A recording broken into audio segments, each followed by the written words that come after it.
Salut les amoureux du ballon rond, j'espère que vous avez la forme. On commence ce tour de la presse sportive du côté du PSG avec la prolongation de Luis Campos. En fin de contrat, le Portugais va continuer à officier en tant que conseiller sportif du club parisien jusqu'en 2030. Paris croit en lui, placarde l'équipe ce vendredi matin dans ses pages intérieures. Soucieux de ne pas bouleverser l'harmonie du club, le PSG a décidé de continuer avec l'ancien de Monaco. Ce dernier a même décroché une petite promotion en voyant ses responsabilités s'accroître à toute la galaxie QSI. S'occuper du mercato du PSG sera évidemment sa mission première et il a déjà lancé les chantiers de l'été à en croire le Parisien. 2 postes sont ciblés pour le prochain mercato, un défenseur central droitier et un ailier gauche polyvalent. Selon nos infos, Joël Ordonez du Club Bruges et Christian Mosquera de Valence sont visés. Le premier est un compatriote de Pacho et impressionne du côté de la Belgique. Pour le second, c'est un international espoir espagnol de 20 ans. Solide défenseur central rapide et costaud dans les duels, il est devenu un pilier de Valence mais il pourrait être sacrifié par le club tché pour enflouer les caisses. Pour Campos, il faudra aussi gérer les indésirables et les retours de prêt. Kang In Lee ne sera pas retenu en cas de belle offre. Pareil pour Soler et Cherendor. Il faudra aussi trouver une solution pour Kolo Muani prêté à la Juventus ainsi que Skriniar en prêt du côté de Fenerbahçe. Au RC Lens, ça bouge. Après le départ de Will Steele, les 100 et or perdent Pierre Dréossi et Diego Lopez, respectivement directeur général et directeur sportif du club. Comme on vous l'a révélé, cette décision est principalement justifiée par des désaccords sur la stratégie sportive du club. C'est Jean-Louis Leca qui va devenir le nouveau patron du sportif. Il sera épaulé par Benjamin Parot au poste de directeur général. Dans les colonnes de l'équipe, le président du RC Lens, Joseph Ourgoulian, a fait une grosse mise au point sur tous ses départs. Ce que je viens de faire a été médité et pensé, c'était le bon timing. Il faut procéder de manière verticale, d'abord le directeur sportif, puis l'entraîneur, puis les joueurs. On a déjà beaucoup travaillé sur le mercato d'été avec Jean-Louis et Diego, a-t-il expliqué. Un message qui est donc censé rassurer les supporters, reste désormais à joindre les paroles aux actes. On file en Angleterre, 2 jours après la défaite en Europa League face à Tottenham, Manchester United broie du noir. Le club est en pleine crise et à en croire le Daily Mirror, la direction souhaite faire un grand ménage. Tout est à vendre, peut-on lire sur la une du tabloïd anglais. Personne ne sera épargné, Manchester United sera à l'écoute des offres pour chaque joueur, y compris du capitaine Bruno Fernandes. Les Red Devils sont confrontés à un gouffre financier catastrophique. Pour la deuxième fois seulement en 35 ans, le club mancunien ne participera pas à une Coupe d'Europe. Selon The Times, c'est un manque à gagner qui se chiffre à près de 95 millions d'euros et cela entraînera de nouvelles coupes budgétaires dans un club déjà confronté à des licenciements massifs. C'est les soldes du côté d'Old Trafford, s'amuse le Daily Star. Comme le relaye le Manchester Evening News, l'avenir d'Alejandro Garnacho est sérieusement compromis après les attaques virulentes de son frère et de lui contre l'entraîneur Ruben Amorim. La relation entre les deux est très froide, un seul des deux restera. Et à en croire The Sun, le coach portugais est intouchable. Garnacho va donc devoir trouver une porte de sortie. Ses représentants devraient évaluer les options possibles avant de décider de la suite à donner. Ils devraient probablement revenir vers les clubs qui ont manifesté leur intérêt en janvier, comme Naples et Chelsea.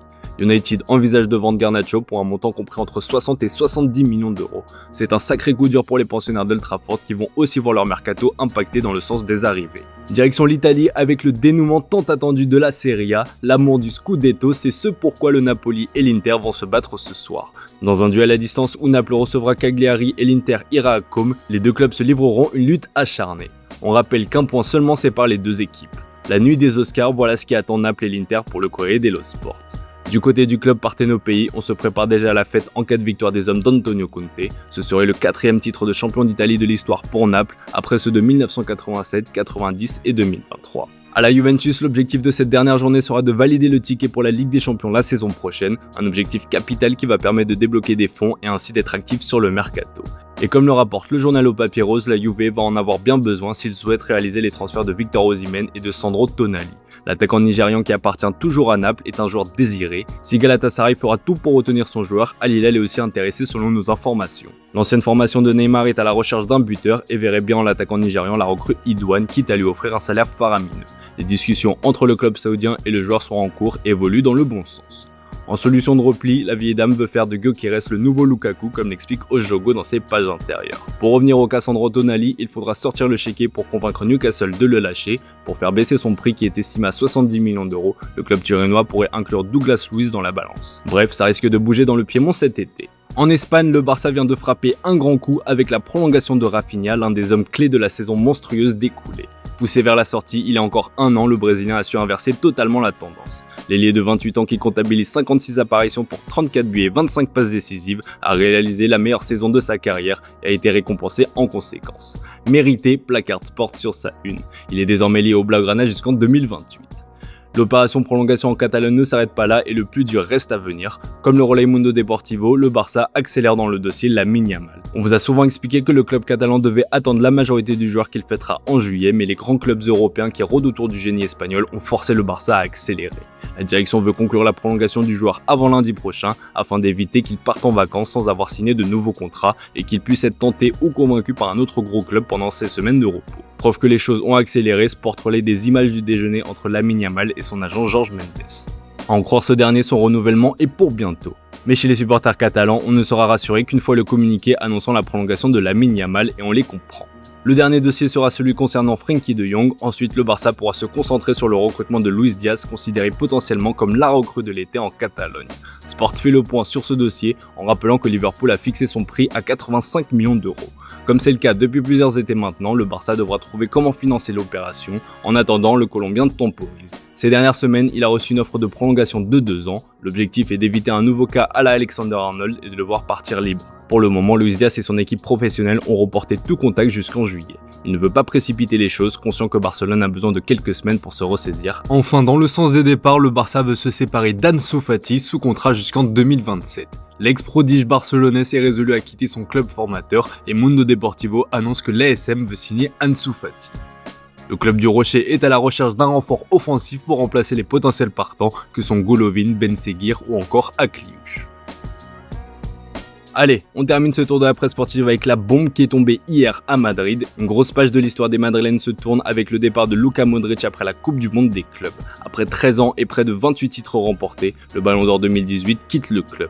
Tu vas déjà nous manquer, placarde As avec cette magnifique une pour lui rendre hommage. C'était un plaisir, écrit de son côté le journal Marca, en appuyant sur le fait que c'est le meilleur numéro 10 de l'histoire des merengues qui part, rien que ça. Mundo Deportivo rend aussi hommage au Croate qui aura marqué le Real par sa classe et son élégance balle au pied.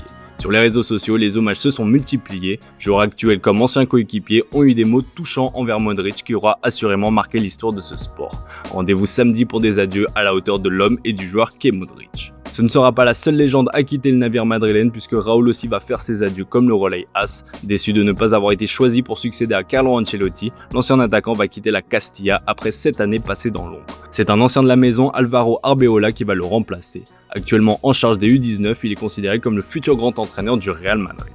On termine avec une info mercato qui concerne le dossier Álvaro Carreras. Le journal AS explique que les prochaines semaines vont être décisives. Le Real Madrid et Benfica ont convenu de suspendre l'opération jusqu'à la finale de la Coupe du Portugal ce dimanche. L'opération pourrait reprendre son cours et elle est en bonne voie puisque le latéral gauche veut absolument revenir à Madrid où il a passé 3 ans durant sa jeunesse. Le joueur de 22 ans meurt tellement d'envie de revenir à tel point qu'il a rendu l'opération très facile à réaliser. Pas de grandes exigences financières, pas de grandes tensions non plus. Reste plus qu'à s'entendre avec Benfica et ça c'est une autre paire de manches. Voilà les amis, c'est tout pour ce matin. Merci pour votre